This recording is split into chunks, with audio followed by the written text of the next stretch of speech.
很多人跟我反映，户外睡觉总是睡不好，觉得冷，收纳又麻烦，甚至影响了露营体验。所以今天我们来完全解析睡袋的挑选、使用、收纳、保养，让你一次解决搞懂。 在挑选睡袋的时候，这几个关键点你一定要搞懂知道。首先是温度标识，专业的睡袋在收纳袋的明显处会有3种温度：最低温、舒适温度，还有一个就是最高温。根据季节、气候、露营地点选择适合的保温度。基本上你应该会有春秋、秋冬不同暖度设定的睡袋。再就是材质上的选择啦，市场上主要有2种，第一种是羽绒睡袋，有不同的含绒量，它的保温高，重量轻，压缩小，适合轻量化登山或者是秋冬季。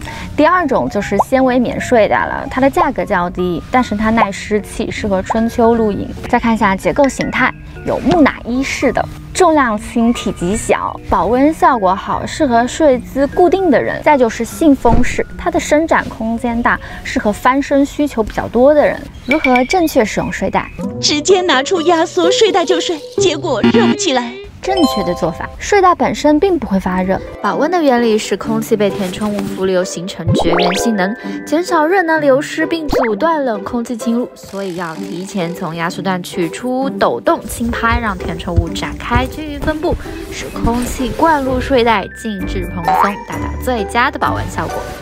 也不要穿着冲锋衣裤或过多衣物进入睡袋，让身体多的热量能够有效传递到填充层，形成保温气层。睡袋下方要用好的睡垫，避免身体热量传导流失到地面啦。 快速收纳和正确的存放技巧，条件许可的话，使用后先通风晾干去湿气，再把它收纳起来。羽绒睡袋可以随意塞进压缩袋，快速收纳。纤维棉睡袋呢，就要整齐折叠卷起来收纳，稍微费时费力。这也是2款材质的明显区别。常存放要将睡袋展开，或者是吊挂于干燥阴凉处。切记，长时间挤压是会伤害睡袋的保温性能的哦。再来讲一下睡袋的清洁和保养，局部脏污就用软刷轻轻擦拭，千万不要过度清洗，会影响使用寿命的。如果一定要洗，滚筒洗衣机加轻柔模式。羽绒款就需要专用的洗剂了。提示：睡袋是易燃物，务必要远离火源。这一次测试的2款黑冰睡袋在户外圈有高质量且价格友善的好评哦。先来看这款 TK1000的木乃伊式羽绒款，1.1千克，展示一下啦。 它有附一个网袋哦，是平时在家可以放进里面透气收纳的。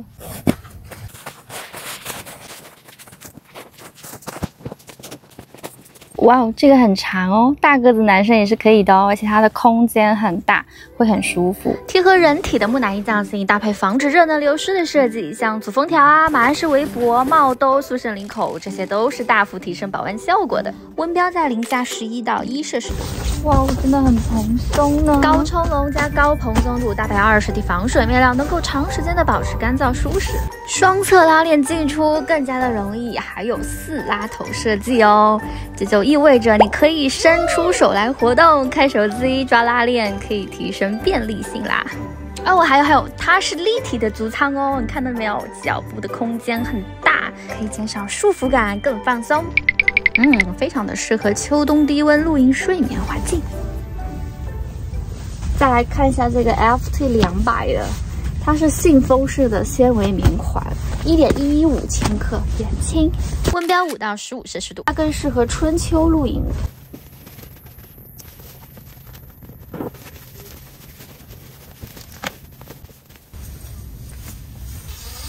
是的，拉链展开就是一个大毯子，关上就是一个睡袋。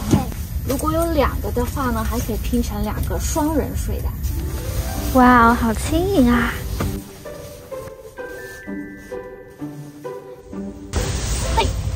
这个季节我觉得用它刚刚好，很舒服轻薄，而且可以机洗。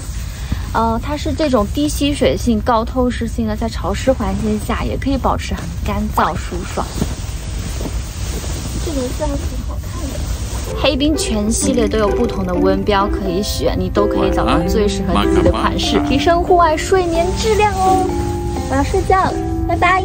这次的露营睡袋攻略你学会了吗？还有什么挑选技巧，也欢迎大家留言来分享哦。我们下期不见不散。